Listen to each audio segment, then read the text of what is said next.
दोस्तों, मेरे दोनों तरफ दो तस्वीरें हैं और दोनों तस्वीरें इस देश के बहुत बड़े बड़े पत्रकारों की हैं। मेरे एक तरफ आप अजीत अंजुम जी को देख रहे हैं और मेरे दूसरी तरफ सुधीर चौधरी को देख रहे हैं। ये दोनों लोग पत्रकार हैं। अब एक विचारधारा के लिए अजीत अंजुम फेवरेट हैं और दूसरी विचारधारा के लिए सुधीर चौधरी फेवरेट हैं। लेकिन दोस्तों, पत्रकारिता का मतलब क्या है? अजीत अंजुम आज के डेट में सोशल मीडिया यानी कि OTT प्लेटफॉर्म पर डिजिटल पत्रकारिता कर रहे हैं, बल्कि सुधीर चौधरी अभी भी नेशनल मीडिया में बने हुए हैं। ये वही सुधीर चौधरी हैं जो कहते हैं कि वो इस देश के नंबर 1 चैनल में काम करते हैं और करते भी हैं। बड़े बड़े चैनलों में, पहले ये जी मीडिया में थे, अभी ये आज तक में हैं। तो जाहिर सी बात है वो बड़े चैनल हैं और इन्हीं बड़े चैनलों की बदौलत भारत जो है विश्व फ्रीडम इंडेक्स में 150वें नंबर पे है।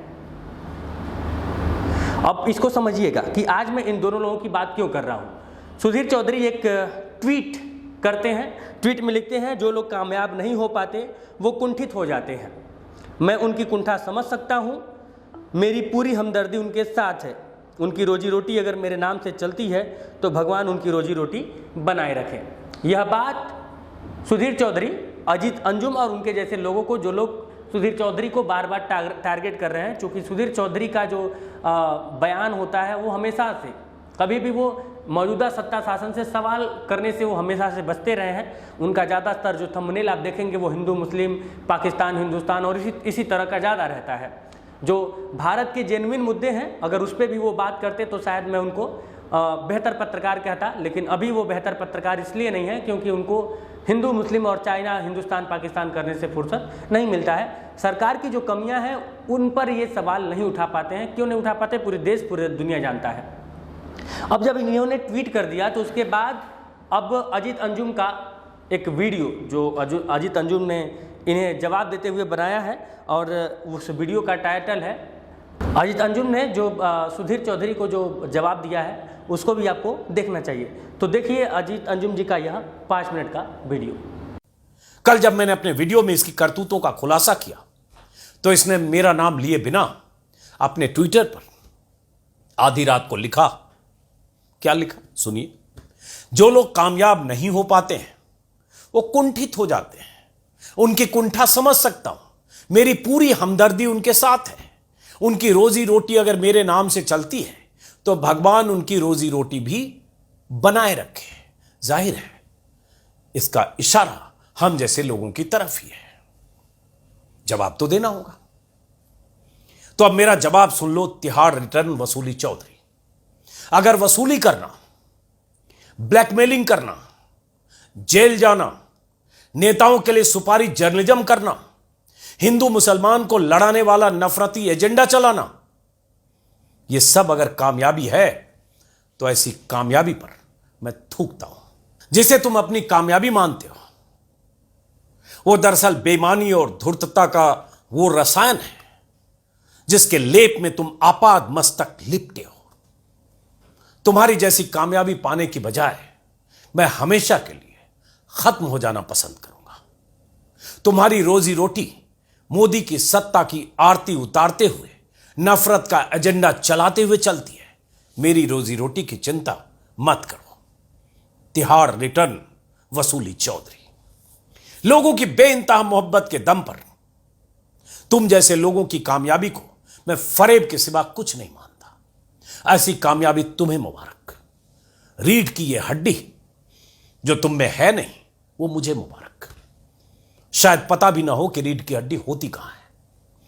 दिन भर कोट में मेकअप से लिपटे हुए जो रहते हो, अगर तुम्हें खुद को के स्टार होने पर इतना गुमान है तो तिहाड़ी चौधरी, किसी दिन देश के किसी शहर या गांव में चलो, अपने लाव लश्कर को यहीं छोड़कर चलो, हमारी तरह चलो। फिर देखो कि लोग तुम्हारे साथ कैसा सलूक करते हैं, कैसे तुम्हारी घेराबंदी करते हैं। स्टूडियो से निकलोगे तो अपने स्टारडम की असलियत समझ जाओगे। अपने इको चैम्बर से निकलो, गांव देहात में घूमकर देखो, किसानों और युवाओं के बीच जाकर देखो, बेरोजगारों के बीच जाकर देखो, चौक चौराहे पर जाकर मिलो लोगों से। तब पता चलेगा कि लोग क्या सोचते हैं तुम्हारे बारे में। और हां, मैं मोदी की सभा वाली प्रायोजित भीड़ या लेक्चर के लिए जुटाई गई सेमिनारी भीड़ की बात नहीं कर रहा हूं सुधीर चौधरी। तो ये तो रहा जवाब सुधीर चौधरी को मेरी तरफ से। अब बात आपसे दर्शक के तौर पर। ऐसे लोगों की कामयाबी, जिसे ये कामयाबी मानता है, आपके दम पर है, क्योंकि आप देखते हैं, क्योंकि आपको ये अपना शिकार मानता है, क्योंकि ये मानता है कि ये जो कहता है उस कहे के पीछे जो पटकथा लिखता है और जिस ढंग से सिलसिलेवार ढंग से आपके भीतर नफरत, जहर या जो कुछ भी आपके भीतर इंजेक्ट करता है, इसे लगता है ये उसमें कामयाब होता है। और यकीनन बहुत हद तक कामयाबी मिलती भी है, क्योंकि आप देखते हैं, क्योंकि आप सुनते हैं, और देखते और सुनते वक्त कई बार आप चेतना शून्य होते हैं, क्योंकि आपकी चेतना पर इसके शब्द शायद ज्यादा असर करते हैं कई बार। तभी तो बुलंदशहर में कोई मंदिर पर हमला होता है और यह आपके दिमाग में बैठाने की कोशिश करता है कि हमलावर मुसलमान हो सकते हैं। उसके लिए बुलंदशहर की आबादी बता देता है। देश में कोविड का जब दौर आता है तो ऐसे लोग आपको बताते हैं कि कोविड के करियर, कोविड फैलाने वाले मुसलमान हैं, तबलीगी जमात के लोग हैं, ये कोविड के दौरान कोरोना बम है। और ऐसे एक नहीं, 1000 मौकों पर यह आपको बार बार आपको अपनी इस न्यूज की प्रयोगशाला में आपको एक शिकार मानता है, आप पर प्रयोग करता है, और उस प्रयोग में कई बार कामयाब होता है, क्योंकि आप इसके जाल में फंसते हैं, वही सोचते हैं जो ये चाहता है आप सोचें। बाकी काम वो व्हाट्सएप यूनिवर्सिटी से आने वाले संदेश कर देते हैं। ऐसे वीडियो हजारों लोगों के व्हाट्सएप पर जाते हैं। गली मोहल्ले में घूमते हुए, पार्क में घूमते हुए, मॉर्निंग वॉक करते हुए, शाम को घूमते हुए, घर में बैठे हुए, ड्राइंग रूम में बैठे हुए आप उसी वीडियो को देखते हैं, शेयर करते हैं, लोगों से बात करते हैं। सुधीर चौधरी कह तो ठीक रहा है, बस इसका एजेंडा कामयाब होता है, जो एजेंडा दरअसल ऊपर का एजेंडा है, सत्ता का एजेंडा है। और ऐसे लोगों का चरित्र कुछ नहीं है। मैं जानता हूं ऐसे लोगों को। 2014 के पहले किसी और सत्ता के दौर में ऐसे ही यही काम कर रहे थे जो आज कर रहे हैं। किन किन नेताओं के यहां दरबार लगाते थे, किसके किसके यहां ऐसे लोग दरबारी थे, मुझे पता है। मैं जानता रहा हूं बहुत करीब से।